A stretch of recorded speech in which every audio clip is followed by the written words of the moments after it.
الحمد لله رب العالمين والعاقبة للمتقين والصلاة والسلام على سيد الأنبياء والمرسلين وعلى آله وصحبه أجمعين أما بعد فأعوذ بالله من الشيطان الرجيم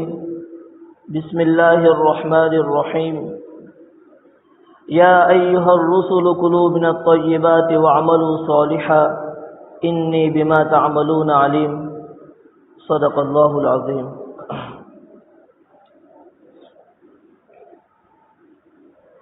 محترم سامعین کرام، اللہ رب العزت کا ارشاد ہے جو بظاہر اللہ تبارک و تعالیٰ نے اپنے پیغمبروں کو، اپنے رسولوں کو خطاب فرمایا، لیکن یہ خطاب پیغمبروں کے واسطے سے اصل امت کو خطاب کرنا ہے اور ان رسولوں کو ماننے والے امتیوں کو حکم دینا ہے۔ اللہ تبارک و تعالیٰ ارشاد فرماتے ہیں یا ایھا الرسل کلوا من الطیبات، کہ اے رسولوں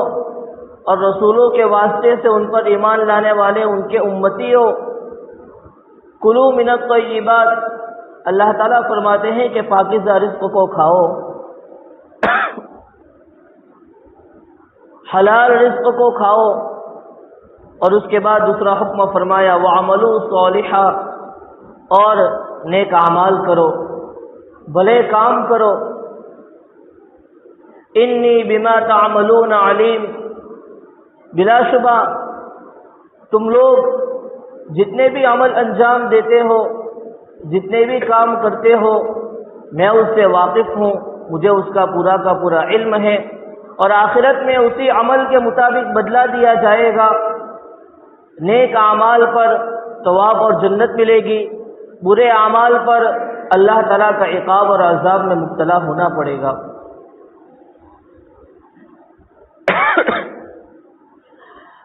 اس آیت کریمہ میں اللہ تبارک و تعالیٰ نے بنیادی طور پر دو باتوں کا حکم فرمایا۔ نمبر ایک، کلوا من الطیبات، حلال اور پاکیزہ رزق کھاؤ، اور نمبر دو پر وعملوا صالحا، اور اعمال نیک کرو، نیک عمل کرو۔ حضرات مفسرین اور علماء فرماتے ہیں کہ ان دونوں حکموں کے درمیان ایک بہت بڑی مناسبت ہے۔ وہ مناسبت یہ ہے کہ اللہ تبارک و تعالیٰ نے، حالانکہ انسان کی زندگی میں اور انسان کے اس عالم میں آنے کا اصل مقصد اللہ تبارک و تعالیٰ کی عبادت ہے، اعمال صالحہ کو انجام دینا ہے، جیسا کہ اللہ تعالیٰ نے فرمایا وَمَا خَلَقْتُ الْجِنَّ وَالْإِنسَ إِلَّا لِيَعْبُدُونَ، کہ عبادت اصل مقصد ہے انسان اور جنات کی تخلیق کا۔ لیکن اس آیت کریمہ میں آپ دیکھیں اللہ تعالیٰ نے پہلے کلوا من الطیبات کا حکم فرمایا اور وعملوا صالحا کا حکم ثانیاً اور دوسرے نمبر پر حکم دیا کہ عمل صالح تو کرنا ہے۔ انسان اور جنات کے دنیا میں آنے کا مقصد ہی عمل صالح اور عبادت کرنا ہے، لیکن اس سے پہلے حکم فرمایا کلوا من الطیبات، پاکیزہ اور حلال رزق کھاؤ۔ مفسرین فرماتے ہیں اس کی وجہ یہ ہے کہ اعمال صالحہ کو انجام دینے کے لیے، اللہ کی عبادت والی زندگی گزارنے کے لیے، جو کہ انسان اور جنات کی تخلیق کا اصل مقصد ہے، اور اس دنیا میں آنے کے بعد انسان کو اسی کام میں لگنا ہے، اس عمل صالح کو انجام دینے کے لیے، اس عبادت والی زندگی کو گزارنے کے لیے عقل طیبات بہت زیادہ ضروری ہے۔ یعنی پاکیزہ رزق کو کھانا، حلال رزق کو اختیار کرنا بہت زیادہ ضروری ہے۔ جب انسان کے بدن میں حلال غذا داخل ہوتی ہے، جب اس کا کھانا حلال ہو، اس کا پینا حلال ہو، اس کے جسم پر جو لباس سیا جا رہا ہے وہ حلال کمائی سے حاصل ہونے والا ہو، اس کے مکانات، اس کی سواریاں حلال کمائی سے حاصل ہونے والی ہو، جب یہ حلال کے اندر انسان حلال کو اختیار کرتا ہے تو حلال کی یہ برکات ہوگی کہ وہ اس کو عبادت کی طرف رہنمائی کرے گا۔ یہ حلال غذا اس کو اعمال صالحہ کے اوپر ابھارے گا اور اللہ کی عبادت کرنے کی توفیق اس سے حاصل ہوگی۔ اس کے برعکس اگر کوئی شخص حلال چھوڑ کر حرام میں مبتلا ہوتا ہے، ناجائز طریقے سے مال کو، روزی اور رزق کو حاصل کرنے کی سعی کرتا ہے اور حاصل کرتا ہے، اور پھر اسی مال کو کھاتا ہے، اسی مال کو پیتا ہے، اسی سے اپنے لباس تیار کرواتا ہے، اسی کی سواریوں کے اندر وہ گھومتا اور پھرتا ہے، اسی سے حاصل ہونے والے مکانات میں وہ رہتا ہے، غرض اس کے چاروں جانب حلال کمائی کی نحوست ہو، تو حدیث پاک میں مضمون آیا ہے کہ ایسے شخص کی نہ دعا قبول ہوتی ہے نہ عبادات اس کی قبول ہو سکتی ہے۔ ایک حدیث پاک کا مفہوم ہے کہ ایک شخص لمبے لمبے سفر کر کے آتا ہے، غبار آلود ہوتا ہے اور پریشان حال ہوتا ہے، اسی پریشانی کے عالم میں وہ اپنے رب کو پکارتا ہے، یا رب یا رب، اے میرے پروردگار، آہو بکا کرتا ہے، اپنے رب کے سامنے اپنی عرضیہ پیش کرتا ہے، اپنے رب کے سامنے اپنی معروضات کو پیش کرتا ہے کہ وہ قبول ہو جائے، رب العالمین اس کی دعاؤں کو سن لے۔ لیکن حدیث پاک میں آیا کہ اس کی دعا کہاں قبول ہو سکتی ہے، کیونکہ کھانا اس کا حرام کا ہے، پینا اس کا حرام کا ہے، جو لباس وہ پہنے ہوئے ہیں وہ حرام مال سے اختیار کرتا ہے، ایسے شخص کی دعا ہرگز قبول نہیں ہو سکتی۔ اس سے معلوم ہوا کہ اعمال صالحہ کو انجام دینے کے لیے عقل طیبات، پاکیزہ اور حلال رزق کو کھانا از حد ضروری ہے، اور طیبات کا کھانا اور پاکیزہ حلال کو استعمال کرنے کا ایک بہت بڑا دخل ہے، اور اس کے برعکس حرام مال کو اختیار کرنے کی نحوست یہ ہے کہ وہ عبادات کی قبولیت کے اندر مانع بنتی ہیں، اور عبادات اور دعائیں اس شخص کی قبول نہیں ہوتی۔ آخرت کے عذاب تو علیحدہ، اللہ تبارک و تعالیٰ کا مواخذہ تو علیحدہ، دنیا کے اندر یہ ہوتا ہے کہ اس کی دعائیں قبول نہیں ہوتی۔ اس لیے بہت زیادہ ضروری ہے کہ اپنے طیبات یعنی پاکیزہ اور حلال روزی کو حاصل کرنے کی خوب سعی کرے، اور حرام مال سے بچنے کی جہاں تک ہو سکے پوری کی پوری کوشش کی جائے۔ ہم خوب جانتے ہیں کہ ہر عبادت کے لیے کچھ نہ کچھ شرائط ہے، اگر ان شرائط کی رعایت کی جائے تو عبادات درست اور صحیح ہوتی ہیں، ان شرائط کو ترک کیا جائے، ان شرائط کی پابندی نہ کی جائے تو عبادات فاسد ہو جاتی ہے۔ جیسے کہ نماز، ہم جانتے ہیں نماز کے صحیح ہونے کے لیے بدن کا پاک ہونا، جگہ کا پاک ہونا، کپڑوں کا پاک ہونا، جگہ کا پاک ہونا ضروری ہے، قبلے کی طرف رخ کرنا ضروری ہے، نماز کا وقت ہونا ضروری ہے، یہ سارے شرائط کا ہمیں علم ہے۔ ان میں سے اگر ایک شرط بھی فوت ہو گئی،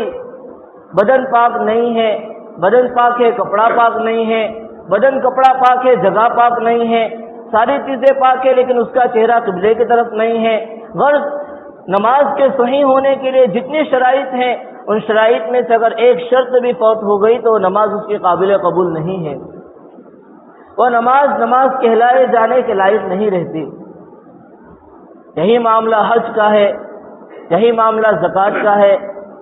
بہرحال عبادات کی حد تک تو ہم اس بات کو لازم سمجھتے ہیں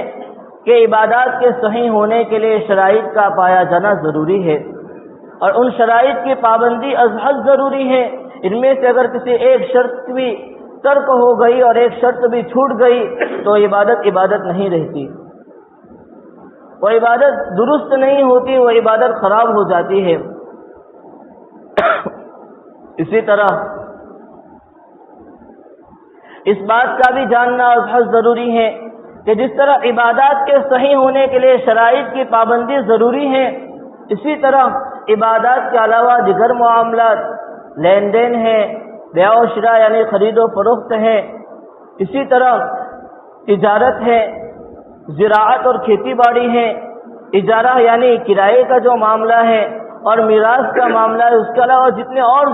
جتنے بھی معاملات ہیں جس کا انسان کو سابقہ پڑتا ہے، شریعت مطہرہ نے ان میں سے ایک ایک عمل کے صحیح ہونے کے لیے شرائط کا پابند بنایا کہ اس عمل کے لیے جتنے شرائط کی رعایت کرنا ضروری ہے، اگر ایک شرط بھی فوت ہو گئی، ایک شرط بھی اگر چھوٹ گئی، اس کی پابندی سے اگر غفلت برتی گئی تو وہ عمل آپ کا صحیح نہیں ہوگا، وہ عمل فاسد ہے، شریعت اس کو جائز قرار نہیں دیتی۔ تو جس طرح عبادات میں ہم شرائط کی پابندی کا لحاظ کرتے ہیں، اسی طرح معاملات اور لین دین میں بھی اس کی پابندی کا لحاظ کرنا بہت زیادہ ضروری ہے، تاکہ لین دین کی شرائط کی رعایت کے نتیجے میں جو مال ہمیں حاصل ہو وہ مال حلال ہو، اور حلال مال آئے گا تو پھر وہ اعمال صالحہ کے اوپر ابھارے گا، اور وہی اعمال صالحہ ہمیں جنت کے دخول کا ذریعہ بنے گا۔ موجودہ زمانے میں وسائل کی فراوانی کی وجہ سے پچھلی کچھ صدیوں سے تجارت کے آلات بہت زیادہ بڑھ گئے، ٹیکنالوجی نے بہت زیادہ عروج پر ٹیکنالوجی آئی، اور وسیع پیمانے میں تجارت عالم کے اندر پھیلی، اور ان تجارت کی مختلف شکلوں میں ایک بہت بڑی شکل آج اسٹاک مارکیٹ کی شکل ہے، جس میں تقریباً یوں کہا جائے کہ ہمارے علاقے کا کوئی گھر اس سے خالی نہیں کہ اس میں کوئی فرد اسٹاک مارکیٹ کے اندر انویسٹمنٹ نہ کرتا ہو، اس کے ذریعے سے کاروبار کر کے آمدنی حاصل نہ کرتا ہو۔ یہ اسٹاک مارکیٹ کیا ہے؟ شیئرز مارکیٹ کیا ہے؟ شیئرز اس کو اردو میں حصہ کہتے ہیں، حصہ، اور اردو میں اسٹاک مارکیٹ کا نام ہے بازار حصص، یعنی حصوں کی خریداری اس بازار میں ہوتی ہے، شیئرز کی خریداری اس بازار میں ہوتی ہے۔ مثلاً آپ یوں سمجھیں کہ ایک کمپنی ہے فور ایگزامپل، ورنہ کمپنیاں تو 10 ارب اور اس سے کہیں زیادہ کی ہوتی ہیں۔ مان لے کہ ایک کمپنی ہے، اس کو 1 کروڑ روپے کی ضرورت ہے، اس کمپنی کو وجود میں لانے کے لیے اس کو 1 کروڑ کے اماؤنٹ کی ضرورت ہے۔ اب وہ کمپنی، اس کے پاس تو اتنے روپے نہیں ہیں، اب وہ سرکار سے اجازت حاصل کر کے اپنی کمپنی کو رجسٹرڈ کرانے کے بعد بازار اور مارکیٹ میں اس بات کا اعلان کراتی ہیں کہ ہم فلاں کمپنی قائم کرنے والے ہیں اور اس کے شیئرز کو ہم جاری کرنے والے ہیں، اور ایک شیئر کی قیمت اتنی ہوگی۔ لوگ اس شیئر کو خریدتے ہیں، اس شیئر کو خریدنے کے بعد وہ بندہ جو شیئر کو خریدنے والا ہے وہ اس کمپنی کا شریک ہو جاتا ہے، اور اس کمپنی کے اندر وہ پارٹنر بن جاتا ہے۔ یعنی آج سے چند صدیوں قبل پارٹنرشپ کا جو معاملہ تھا وہ 3 افراد، 4 افراد، 5 افراد کے درمیان خاص تھا،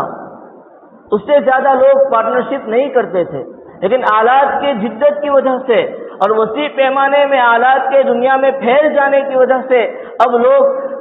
ہزاروں کی تعداد میں لوگ پارٹنرشپ کرتے ہیں، ایک آدمی کمپنی قائم کرتا ہے اور 1000 لوگ اس کے اندر شیئرز کے اندر اپنا کاروبار کرتے ہیں، انویسٹ کرتے ہیں، اور اس شیئرز کی خریداری کے ذریعے سے اس کمپنی کے اندر شریک بن جاتے ہیں۔ پارٹنرشپ اور شرکت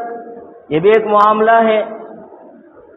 لہذا شریعت نے اس کے بھی چند اصول مقرر فرمائے۔ ان شرائط کی اگر رعایت کی جائے، ان اصول کے دائرے میں رہ کر اگر اس کاروبار کو اپنایا جائے تو یہ کاروبار جائز ہوگا۔ جس طرح عام دوسرے تجارتیں ہیں، عام دوسری عبادتیں ہیں کہ شرائط کی پابندی کی وجہ سے وہ عبادات صحیح ہوتے ہیں، وہ معاملات صحیح ہوتے ہیں، اسی طرح شیئرز مارکیٹ اور اسٹاک مارکیٹ کے بھی چند شرائط اور اصول ہیں کہ ان اصول کی اگر رعایت کی جائے تو وہ اس کے اندر کاروبار کرنا، اس سے نفع کو حاصل کرنا جائز اور درست ہو جاتا ہے، اور اگر ان میں سے ایک شرط بھی مفقود ہو گئی، ایک شرط بھی اگر چھوٹ گئی تو پھر ان کے اندر کاروبار کرنا اور اس سے حاصل ہونے والے منافع جائز نہیں ہو سکتے۔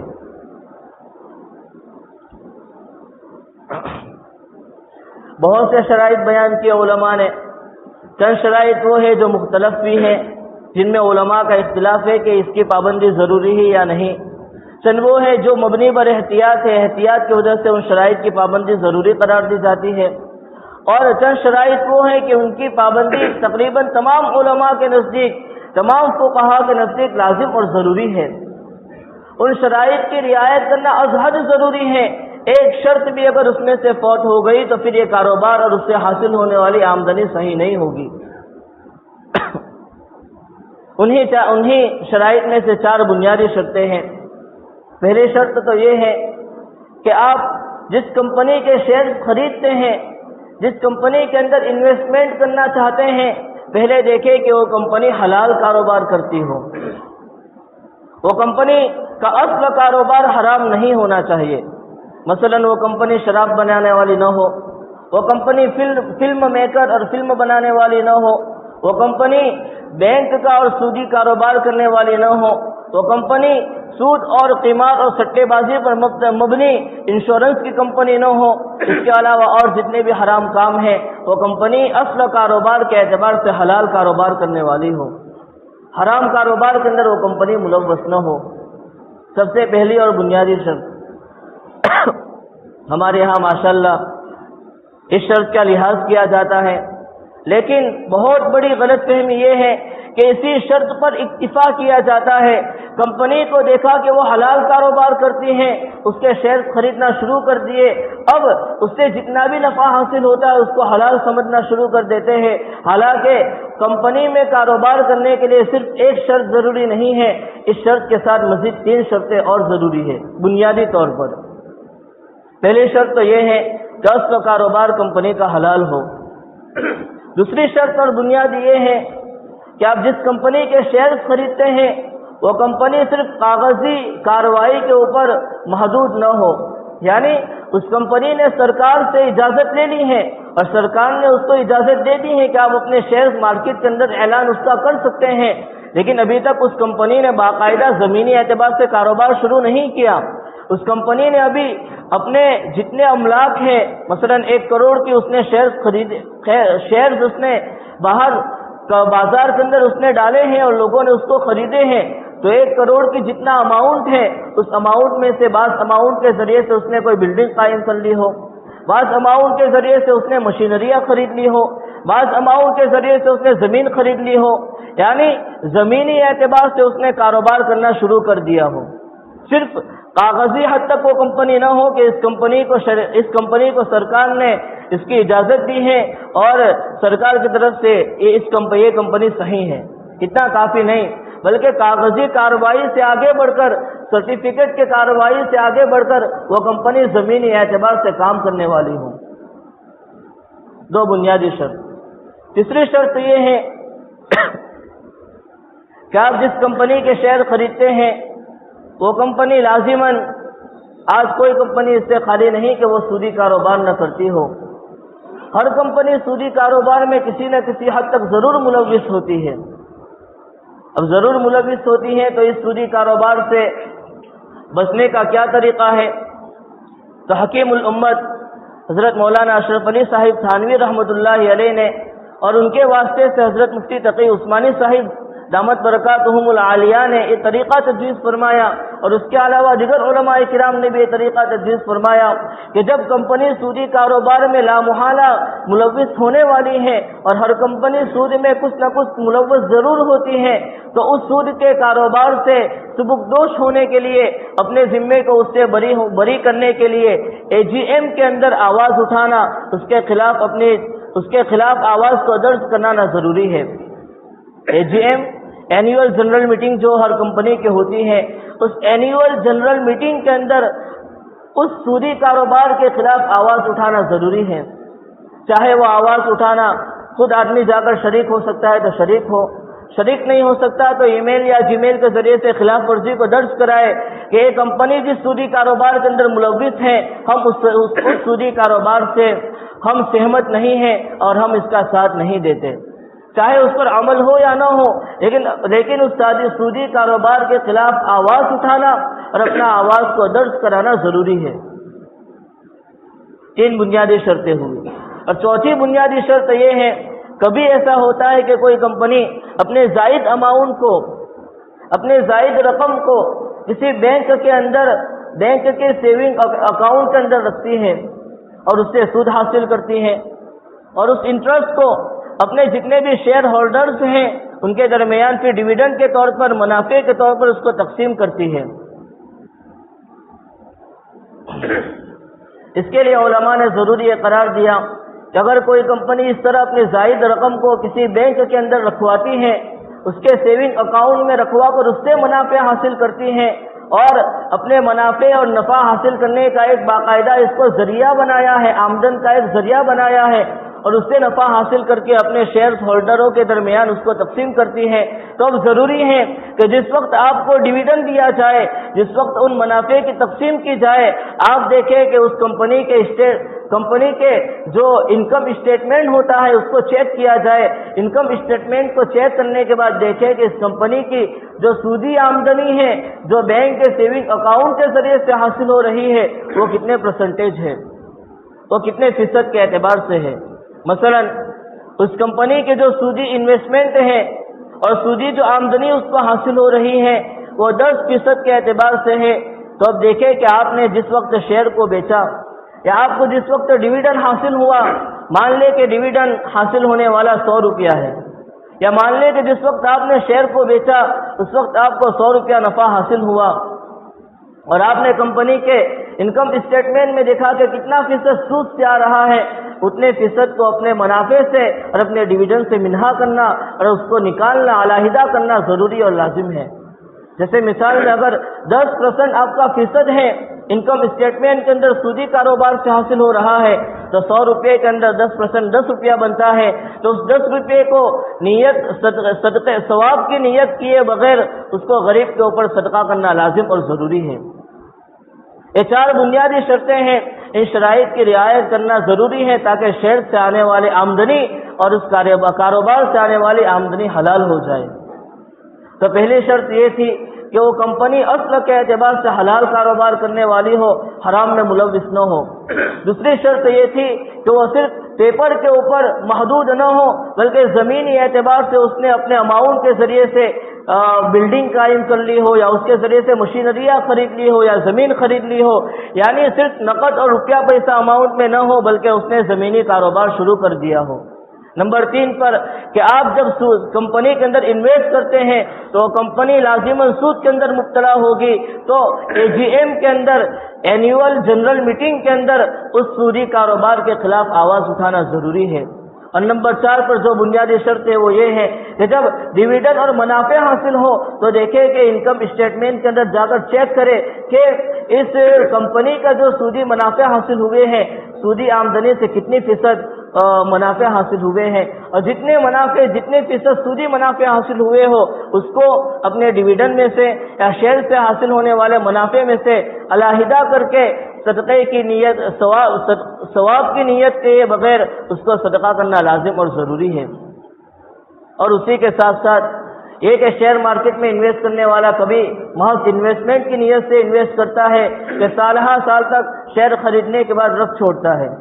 اس کو چھیڑتا نہیں ہے، اور ہر سال ہر مہینے اس کا ڈویڈنڈ حاصل کرتا رہتا ہے۔ اگر اس طریقے سے شیئرز کو خریدا ہے تو ان 4 شرائط کے ساتھ اس طرح کی انویسٹمنٹ جائز ہے۔ لیکن ایک مزید شکل یہ ہوتی ہے کہ شیئر ہولڈر کا مقصد انویسٹمنٹ نہیں ہوتا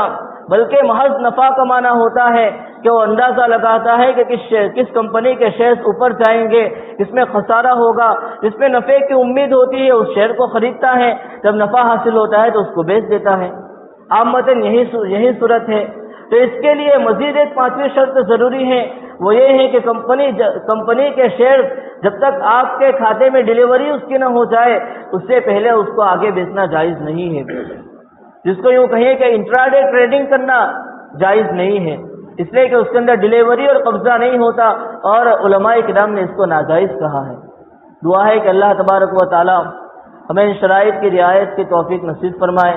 اور حلال روزی نصیب فرما کر اعمال صالحہ کے ساتھ زندگی گزارنے کی توفیق نصیب فرمائے۔ آمین یا رب العالمین۔ وآخر دعوانا الحمد للہ رب العالمین۔